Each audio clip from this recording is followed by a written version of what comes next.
অজু করার সময় কি কি দোয়া পড়া দরকার? খুব দরকারি এবং সুন্দর একটি প্রশ্ন। অজু করার সময় আমরা কোন কোন দোয়া পড়ব? অজুর শুরুতে দোয়া আছে, শেষে দোয়া আছে। দোয়া মানে জিকির।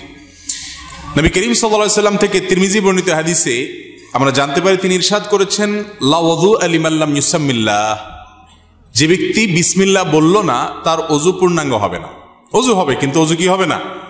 পূর্ণাঙ্গ হবে না, অজুতে অপূর্ণতা থাকবে। এই জন্য অজুর শুরুতে বলতে হবে বিসমিল্লাহ। কি বলতে হবে? বিসমিল্লাহ বলে এরপরে অজু শুরু করতে হবে। আমাদের অনেকেই আছি, আমরা ওই যে মোবাইলের ব্যস্ততা, নানা ব্যস্ততার কারণে আমরা এসে ট্যাপটা ছেড়ে দিয়ে হুট করে হাত ঢুকে দিয়ে আমরা অজু শুরু করে দিই। বিসমিল্লাহ বলার আর খোঁজ খবর। অনেক ইমামদের মতে বিসমিল্লাহ না বললে অজুই হবে না। যদিও এটা মুফতাবিহি বা ফতোয়া না এই কথার উপরে, এ কথা চাইতে অজু হয়ে যাবে এটাই সঠিক, কিন্তু অজু যদি বিসমিল্লাহ বলা ছাড়া করেন, মানটা একটু কম হবে, তরকারি লবণের কমের মতো, এটার কোয়ালিটি একটু কম হবে, কোন রকম হলো আর কি। তো কোন রকম হলে তো হবে না। নবী করিম সাল্লাল্লাহু আলাইহি সাল্লাম বলেছেন, অজুর ক্ষেত্রে সব সময় আসবিগুল ওযু, তোমরা অজুকে পূর্ণাঙ্গ রূপে করো। আই আকমিলুল ওযু। অজু কখনো যেন তেন করতে হয় না, ভালোভাবে করতে হয়। এই যে শীতের মৌসুম আসছে, এখন দেখবেন যে অজুতে কত তাড়াহুড়া মানুষ করতে পারে।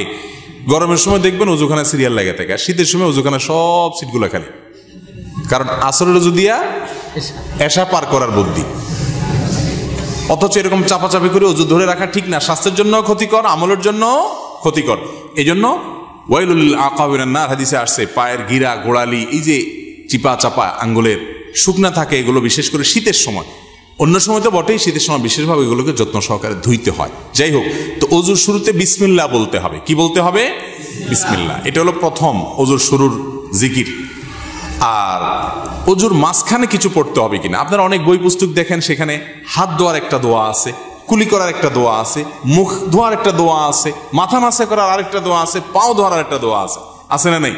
এই সবগুলো দোয়া মুখস্থ আছে, এরকম কপালওয়ালা একজন মানুষ দেখি, সবগুলো দোয়া মুখস্থ আছে, এরকম কেউ নাই?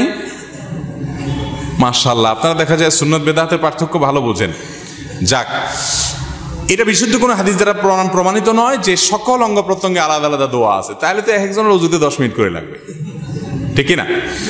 অজুর শুরুতে শুধু বিসমিল্লাহ পড়বেন, এটি হাদিস দ্বারা প্রমাণিত, যেটি বললাম তিরমিজির হাদিস। আর শেষে একটা দোয়া আছে, একটা বাক্য আছে, কালিমায়ে শাহাদা।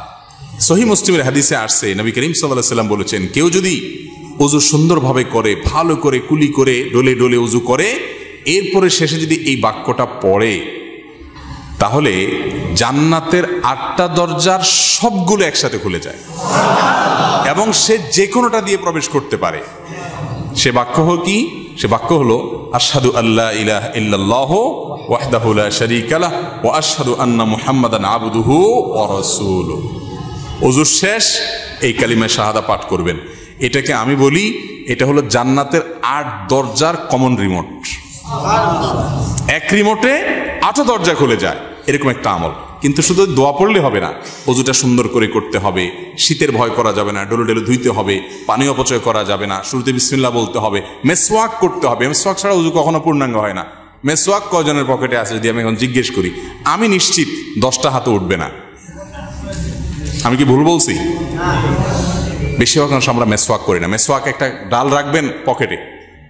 আমি চেষ্টা করি আমার পরিবারের সকল সদস্যদেরকে মেসওয়াকে অভ্যস্ত করতে। মেসওয়াকের মাধ্যমে ঈমান তাজা হয়, ঈমান তাজা হয়, এর সাথে ব্রেইনের নার্ভের সম্পর্ক, ঈমান তাজা হয়। মেসওয়াক করবেন। তো এই জন্য পূর্ণাঙ্গ ওযু করবেন, শুরুতে বিসমিল্লাহ আর শেষে আশহাদু আল্লা ইলাহা ইল্লাল্লাহু ওয়াহদাহু লা শারীকা লাহু ওয়া আশহাদু আন্না মুহাম্মাদান আবদুহু ওয়া রাসূলুহু। এই দুটি দোয়া শুরু এবং শেষে আছে।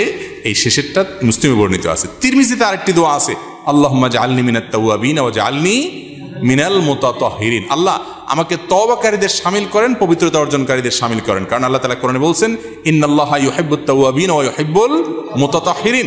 আল্লাহ তওবাকারী এবং পবিত্রকারীদের পছন্দ করেন। তাহলে ওযুর শুরুতে বিসমিল্লাহ, শেষে কালিমায়ে শাহাদা, এবং তারপরে যদি আরো অতিরিক্ত পড়তে চান, সুযোগ থাকে, আরেকটা হাদিস আছে, সেটাও পড়া ভালো, আল্লাহুম্মা জাআলনি মিনাত তাওয়াবিন ওয়া জাআলনি মিনাল মুতাতাহহিরিন।